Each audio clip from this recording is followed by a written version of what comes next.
Everybody knows cars, just like swimming pools, if you remove the roof, you're gonna have more fun. It's for that reason that many, including myself, were completely distraught, upset and in tears over the fact that RaceRoom Racing Experience, until recently, didn't have any sort of Formula vehicles. Now I say until recently because they just added a new Formula car to the simulator, in the form of the Formula RaceRoom 2. Now this is a fictional car, but it does have some nice liveries that make it look somewhat in between a GP2 car and a Formula Renault 3.5. In terms of specifications, the car is listed as having a naturally aspirated V8 engine, weighing 688 kilograms and having the power output of 612 horses. Enough horses to storm the trenches, fill them up, stamp all over them and be home for dinner at 6 o'clock. Those facts are all very nice and interesting, but what is it actually like to drive? Well, let's get in at the deep end and jump straight into a public server for a race at the Red Bull Ring. The lights go out and it's onto the power. We're a little bit slow on the power. You can put your foot down on this. The back end will come out, but it's quite controllable. The car a bit nimble. There's Jonathan McDimbleby on the right there. Goes off and straight into the wall, but it looks like we're going to get through. It's like a back to front national lottery. Just got to hope your numbers aren't picked. And we avoid the car on the left there by pulling to the right. Fortunately, there was no one on the right, so we have plenty of space. And off we go. T1 survived. Now you see there's a car on the right. We're just glancing in the mirrors. And this is a perfect example of the difficulty with this car. Like a rocket, there he goes up the inside. Someone has locked their brakes up. And with this car, if you do lock your brakes up, you're going to be going in a straight line. And you're going to be going in a straight line very fast into the rear of the guy in front of you. This means that A, you really have to be careful with your braking and make sure you don't lock them up. But B, if you're in front of someone and it looks like they're going to lock their brakes up, you'll want to get out of the way. Because it's all very well and good being right, but there's no point being right with a car stuck up your backside. Powering on through the downhill section, the car stuck to the road. It is worth mentioning, however, that the car does have some understeer issues mid and late corner with the default setup, which is what we're using, and we need to tweak that and fiddle with it so that the car grips a little bit more going around some of these corners. But on this track it's not too bad. It's more noticeable on the more undulating tracks. As we go left, we go right, and the cars in front drive off the road on a safari. Not the fastest way to take that last corner, but that's the first lap survived. It's a miracle. Might as well go out and celebrate, get the champagne out. We survived one lap on the public server, and there goes a car to the right. Now that actually highlights another aspect of this car that's a little bit tricky, in that if you get on the power quickly out of the low tight corners, you can rotate and lose control. Now there is a good degree of controllable slip powering out of a corner, and you can counter steer out of the corner in the low gears and balance it, which is really, really satisfying. It's something that can sometimes be lacking from Formula cars and simulators. It's just that it's a very tight angle, and you sort of have to be aware of how much you can push it before you're going to lose control. And look at this up the inside like a ninja. He didn't see that coming. He shouldn't have left his back door open. He's been assassinated. What isn't silent like a ninja though are the engine sounds of this vehicle, and if you've been listening you can hear that they sound absolutely fantastic. And this is one of the standout features of RaceRoom Racing Experience, in that the vehicles, if you have a good sound system or decent headphones and you pump the volume up, they do sound really nice, and it really does involve you.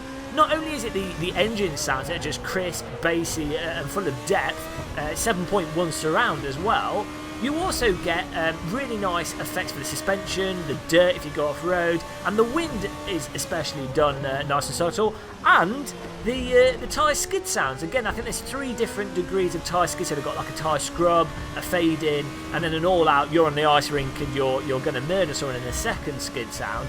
So that gives you a degree of feel from the audio, and again it all just goes together to really immerse you. As we obviously thought we'd test the left-hand side of the track here, need to make sure that there's no holes in the track, so you know that needed testing.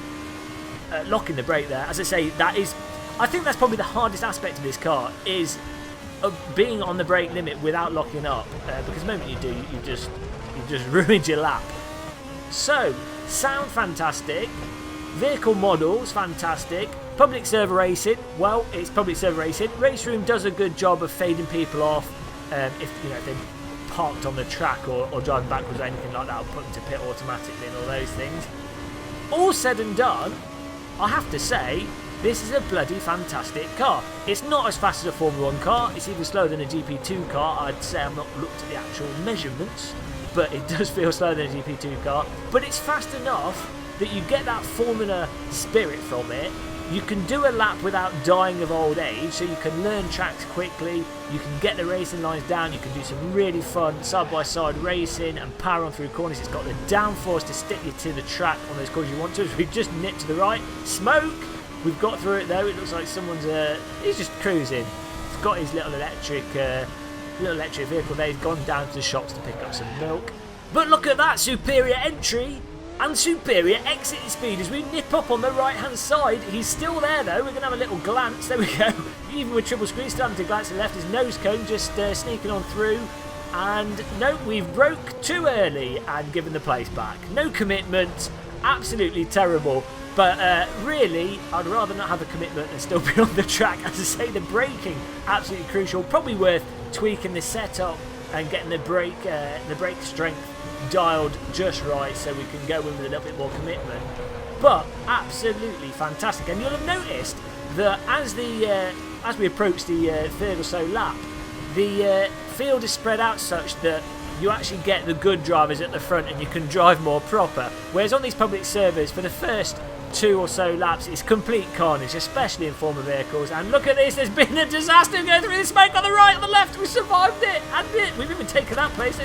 We're going on the dirt for no reason. Let's just test that out. I think making sure I'm safe from the guy on the right. He's still there. I wasn't sure if he was going to drive into me. You can never be too safe. Sometimes it's better to drive off the track just to avoid the potential accident. But that completely negated the point I was making about the third lap being better with the driving. Generally speaking though, having played this on a couple of races now since this video, as you progress through in the longer races, you do, after a couple of laps, tend to be at the front of the grid with the drivers that are actually more competent, and things do spread out. All said and done though, as I say, absolutely fantastic car. This should now be, in my opinion, the default public server car. And kindly, RaceRoom have set up a server for us. It's set up in the classic sprint format that you might be familiar with from the R Factor Central days or the Race 07 days, in that there's a 5-minute quali, 10-minute race with this car, and it's just cycling around all the tracks. The server's up now. You can come and join us on it whenever you want. We'll be on it probably most evenings because it's just a fantastically fun car to drive and a fantastic way to go through all the content in the game. So, the car, the RaceRoom FR2, is definitely worth getting for pretty much the price of a cup of coffee. If you're speedy however and go to our Facebook page, the first 5 people to type in "give me this car and track for free" 592698621 underneath the video post, you will get this car and track for free. Thanks to Sector 3 giving us some keys to burn. But I think that will do. That gives you a reasonably good introduction to the car, a somewhat of a review. I wouldn't really call it a review, but there you go. The new FR2 in RaceRoom Racing Experience. Of course, don't forget to click the subscribe button, like this video, and also check out our Twitch, our Twitter, our Facebook, every other webpage on the internet. I will see you. Thanks for watching, and goodbye.